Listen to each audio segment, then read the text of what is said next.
everybody, it's Chris from CO.Fishing and Outdoors, bringing you guys a brand new video. Sorry it's been a while, guys, but I'm super excited about this one. This is spring fishing tips, so it's my favorite time of year. We're right in the middle of that spawn, so I'm super excited for that. So let's go ahead and jump right into it. We're gonna start with topwater. And just to let you guys know, I went to Dick's today. I got a really good deal on some lures. It was buy 5, get 5 free. So I was able to get some Z-Man topwater frogs and some Googan stuff as well. I'm not a big fan of Googan, but since they were free, I mean, you know, Googan is worth free. So let's go ahead and get into it. The first thing we're going to talk about is topwater frogs. I was able, like I said, to pick up 5 of those today, so I'm super excited. And I'll show you guys some of them. So this is the Z-Man. And this one here is just a white walking frog. And then we also have my favorite color, which is that fall green. But it does have some lighter greens in it too, so I figured, you know, it might do pretty well. And this, you know, the skirt ribbon on it, it's pretty. You know, it's got the browns and the yellows, so I'm really digging that one. And then I got some other ones too. Let's see, that one there, I think I already showed you guys, but I'll show you guys the other 3 that I got today. Boom, awesome frogs, guys. They're great. This is black and yellow body. It's another black and yellow body, but it's got the yellow sides on it. And then the spring green. I love the spring green. I kind of wish there was more yellows in it, but you know, I think it'll be okay. I don't think it's really gonna make that big of a difference. And then I got some of these Googan craws. I ended up with 3 bags of these. Awesome. So I got some purples and greens here. These ones here, it's kind of hard to tell in the light. These, I believe these are blue and greens. Yeah, they look blue. Yeah. So those are the blue and greens. And then I ended up with some that were forest green too. And this one here is kind of nice because it has that green flake in it. And I love green flake. Green flake does awesome here.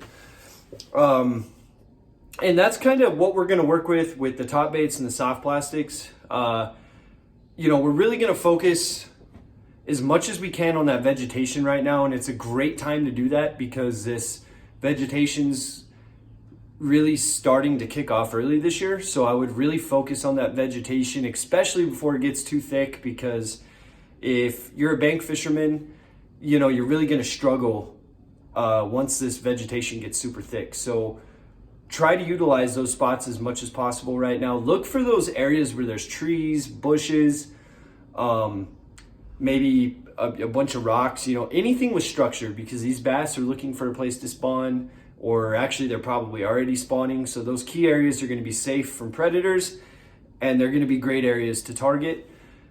Also look for inlets and outlets. They need a feeding source. So, you know, if there's, you know, a small stream or a river coming into a lake, those are going to be key areas to hit as well, especially for trout, but bass as well. So those are things that you kind of want to look for. And then there's some other stuff too that I wanted to bring into the picture. As far as spring colors go, you know, we've talked about this in previous videos. I think it was last year. We really hammered on the sexy shad and the shad colored jerkbaits and crankbaits. They still work. I haven't had as much luck with the sexy shad as I have in previous years. However, just the regular silver and black shads, they do great. And I actually have one of those right here to kind of give you an idea of the color. So it's just anything silver and black. Anything that's got those shaddy type of colors. You can also do your bass colors and maybe even your some of your panfish colors. I personally think it's a little too early in the year for that. They're going to be feeding on spawning shad, especially here in our local waters. So, you know, really focus on those shad colors. There's also some other colors you can use that's going to benefit you sometimes in the morning and in that early evening feeding time, which is going to be your blues, greens, and yellows. Okay, so you got this here, which is a transparent jerkbait. I think this one here is a 3/4 ounce jerkbait. This is a Rapala, and it's done wonders for me. This one here is a 1 ounce Rapala, pink and yellow. I've never been a big fan of pinks, guys. I haven't had the best luck, but I am really looking forward to this fluorescent yellow. It's really hard to find jerkbaits that are completely fluorescent yellow, and this one here probably was, you know, more yellow than anything. So that was why I decided to pull it. It's gonna go into my box, and who knows, maybe pinks are gonna do really good this year. But in the meantime, you know, like I said, stick to those shads, stick to that cover. Try to find the best location that you can that has vegetation and places that's safe for the bass to be bedding right now, because that's really what you're going to be looking for. I also picked up some of these Pro Bullets. These are weighted jig heads. I have never used this brand, but I loved the color. It's got like this this grayish brown going on there, almost like a pine green, but I think it's more gray. So one thing that, you know, we've talked about Lake Pueblo, and this has been in some of our previous live streams, is the amount of walleye that we have here in Pueblo. And if you guys are wanting to get on walleye or bass, but especially walleye, a jig head on the bottom will work wonders. And I mean, you can use a leech, you could use a live worm, you can use any of your soft plastics. I have heard that actually the best thing to do right now is dragging a worm on the bottom. They're having the best luck with walleye at night, dragging worms on bottom. So stick with that. Another thing I kind of want to talk about a little bit too is pushing that post-spawn time as much as possible. So, you know, after this spawn ends, we're going to be getting into a time where the bass are going to get super, super active for about 2 weeks.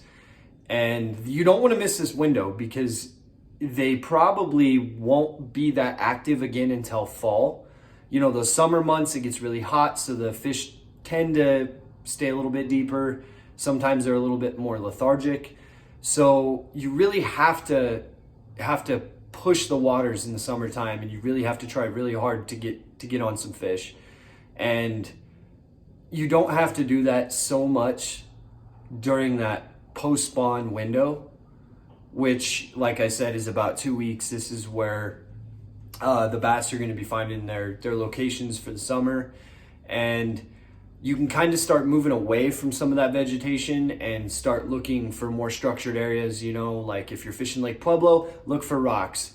Look for shallow areas right next to a deep area that might have some vegetation around it. That's a really key structure for them, because they have some deep waters to get cool. They have some of that shallow water for some of their afternoon, evening feeding as far as insects go. So it's great for topwater, especially if there's vegetation there.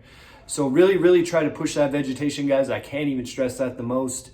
Hopefully this weekend's video will have a few bass in some of those areas, and I'm going to push really hard. We're going to try to get the small boat out this weekend around North Shore and see if we can't push some of that vegetation that's back on the outside of that cove. And we might even try pushing some of those points that actually come out. So if you guys ever see those little points that come out separating a cove from open water, or two coves, those points are awesome to fish, guys, especially if you're shore fishing, but even more so if you're fishing on a boat. If you can get 30, 40 feet out and just, you know, flip that area, especially if there's vegetation there, it's great for flipping. You know, really focus on those areas.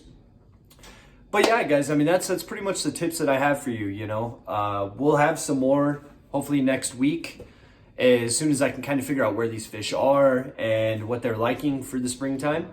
But I think we're going to do really great with the colors that we picked, and I really think that we're going to be able to really push these bass hard this year. Like I said, I've invested a bunch in tackle, and I'm looking forward to the springtime, guys. So I hope you are. Thank you guys for watching, guys. Please like, please subscribe. We are a little over 500 subscribers, and once I get to 1,000, with my 4,000 watch hours, we can get monetized and hopefully use some of that ad revenue to help fund future content. So yeah, guys, thank you guys for watching. If you have any questions about the products mentioned below or any questions pertaining to spring fishing tips, feel free to comment below, and I'll take care of you guys. You know, I'll be as responsive as possible. So thank you guys, and have a good day.